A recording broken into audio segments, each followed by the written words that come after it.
वारकरी संप्रदाय, सर्व माझ्या बहिणी, आई भगिनी, सर्व ज्येष्ठ, मी जास्त वेळ बोलणार नाही, पण हे आगळं वेगळं व्यासपीठ आहे.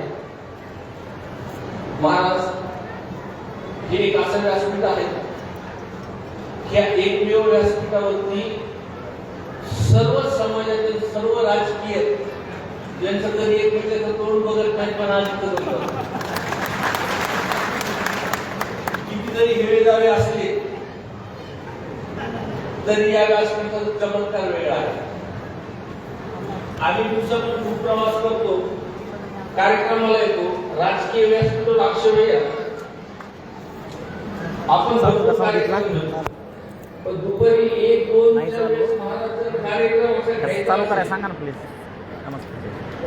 एवढा माईक चालू, साऊंड चालू करायचं, भाषण रेकॉर्डिंग माईकचं हे चालू करायला. एक तर ही ताकद आपल्या वारकरी संप्रदायाची व्यासपीठावरती आणि दुसरी ताकद मनोज दादांची. आम्ही काम करत असताना 200-250 किलोमीटर जवळचा आमचा प्रवास असतो आणि प्रवास असल्यामुळं सत्याच्या निमित्त कधी सुद्धा 2 शब्द आपल्या ऐकायची आम्हाला वेळ भेटते, मनाला शांती भेटते. मनाचे विचार वारंवार डोक्यात चालू असतात की आता पुढे जायचं, इथं काय करायचं, निधी कसा येईल. आता मी अपक्ष विरोधी बापावर असल्यामुळे मला सारखं डोक्यात तेच असतं. जसं अक्षय भाईंनी सांगितलं जाहीर करून टाकलं की उद्या काय कसं तुम्ही पैसे आणणार, तसं मला जाहीर करायचं आणि मला विचार करावा लागतो, जबाबदार त्याची मागणी करावी लागते.